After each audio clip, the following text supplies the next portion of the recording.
What's going on, Wana? I'm Sanai. And I'm Auntie Chanie.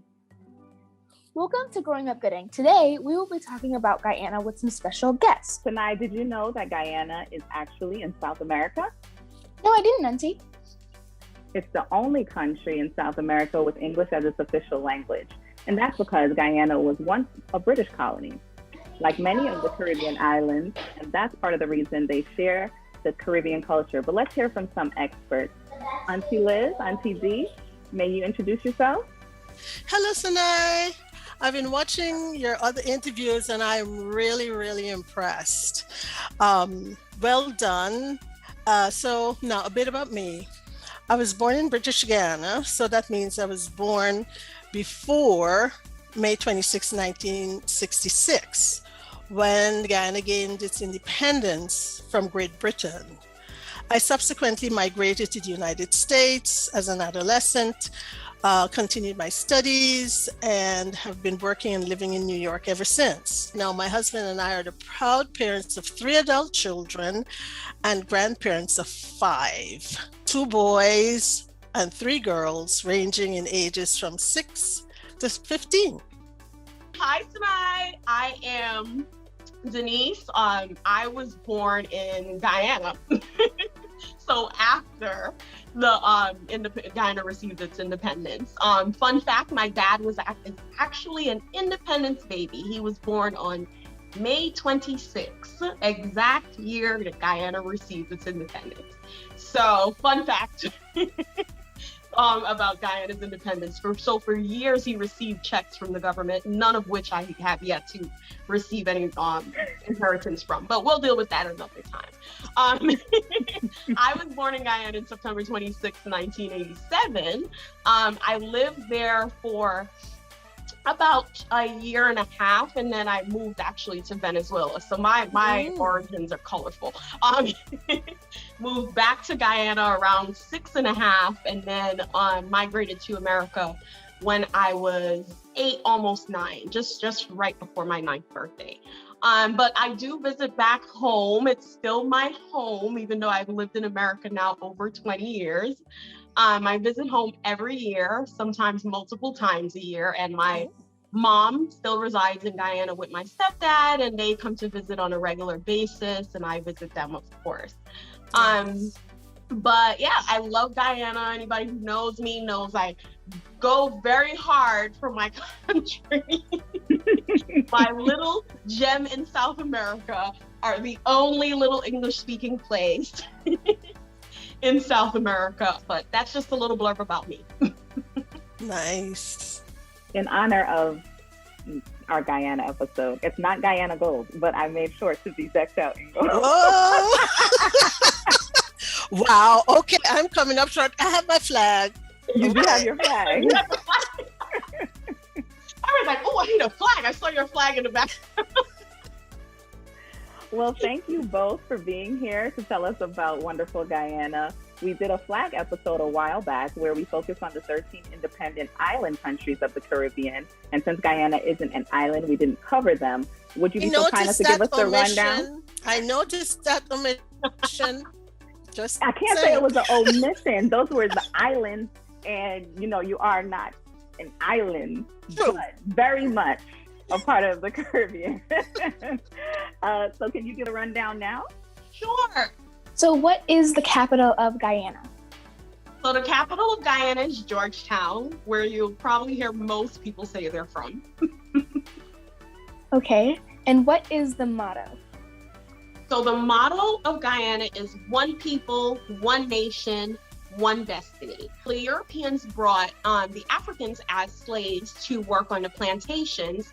And then along the years, they also brought Indians, Chinese, and Portuguese that all came as indentured servants. So it's a large melting pot of different people throughout the history of the country.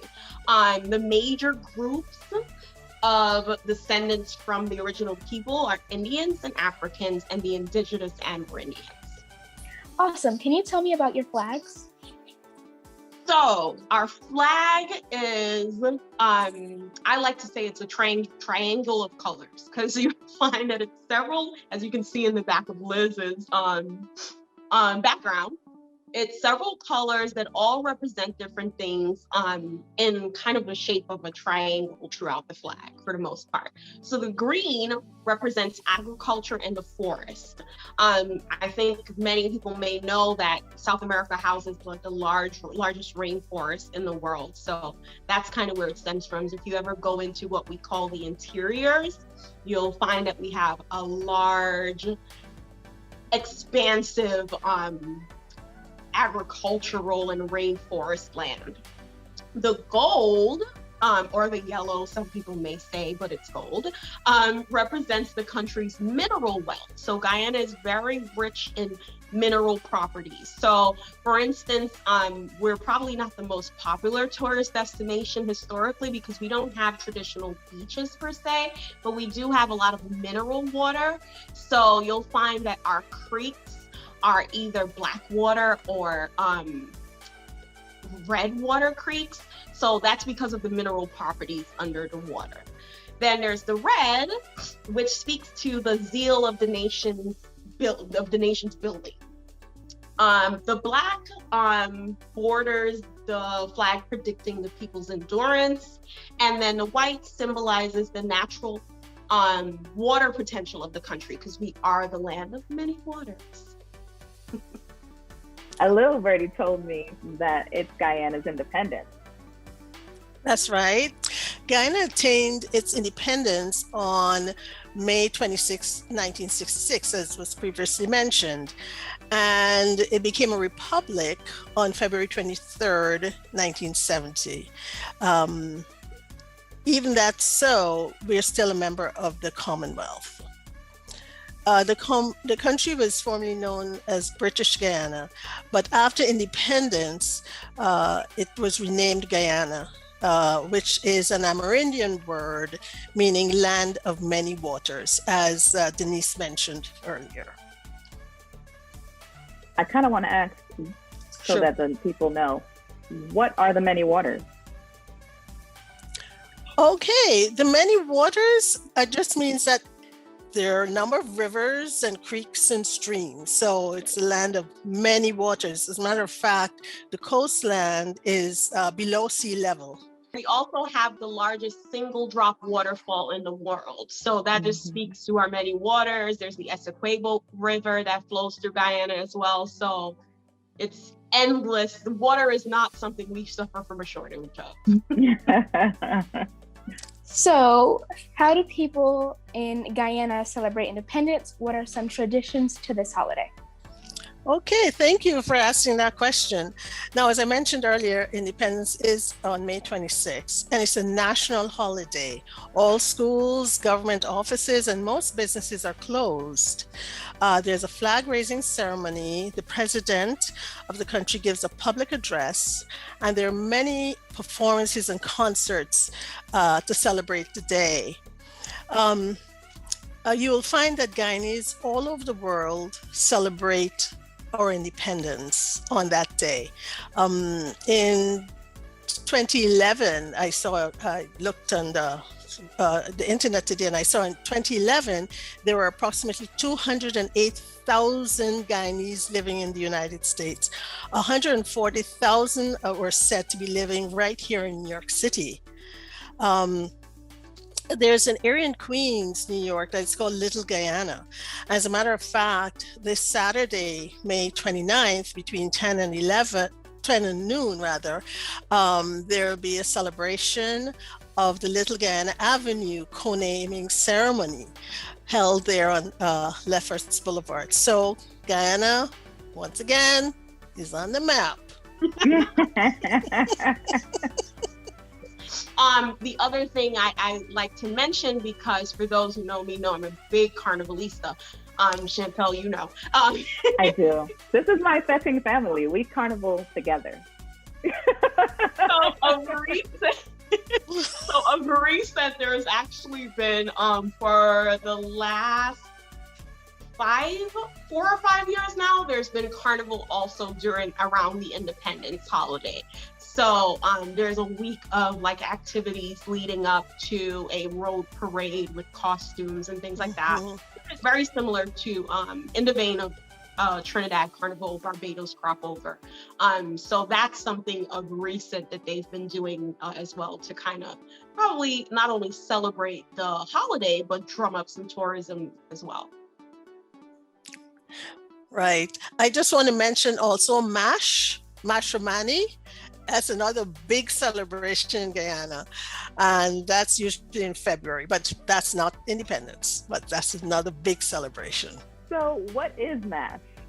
So MASH is Mashramani, which is it's a celebration of, like Liz spoke about earlier, our Republic Day, which happens in February. So that was like our initial road parade, carnival like folk like celebration prior to them bringing now a more traditional, a more modern sense of carnival.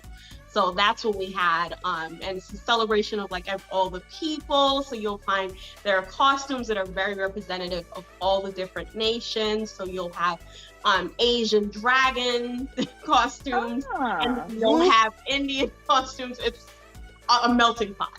Guyana has so many people, and now we have a lot of Brazilians and also Venezuelans coming into the country just due to work related to oil and things like that. So they allow, I would say we're a very inclusive culture, actually.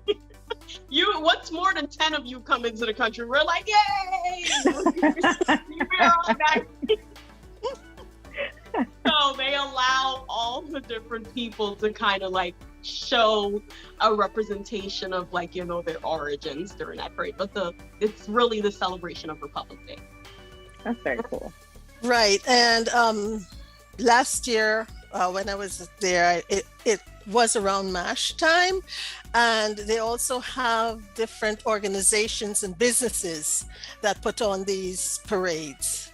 These various floats, and it's a beautiful celebration. Really, really nice. And how can we forget the word Guyana is? It's a pity we don't speak more languages there, because there's so many languages all over our traditions and our country. But the word Mashramani is an Amerindian word that means celebration after cooperative work. So much like crop over, where it's the celebration after the harvest, the crop, that's kind of the origins and the meaning behind the actual word.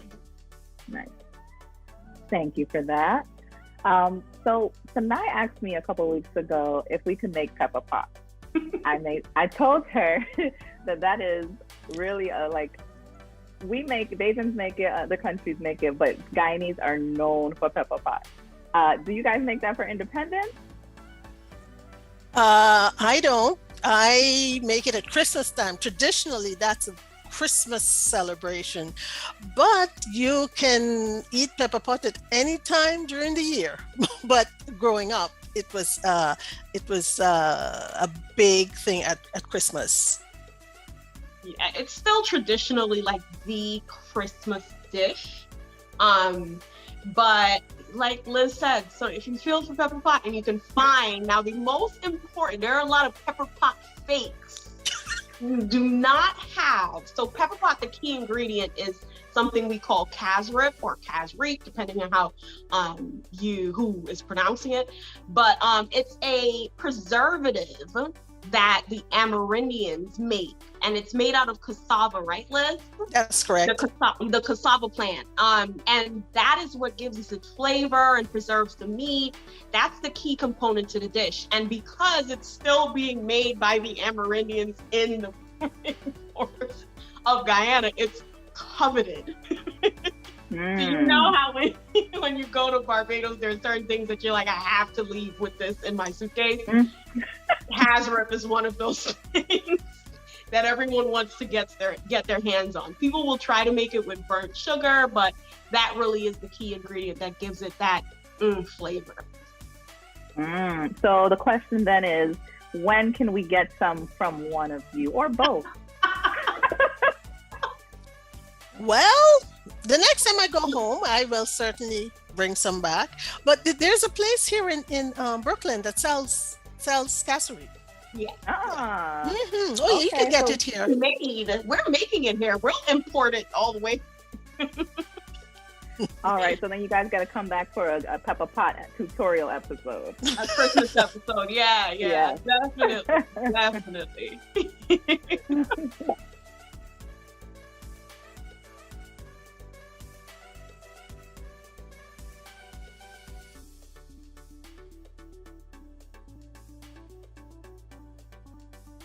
Subscribe down below. Subscribe down below.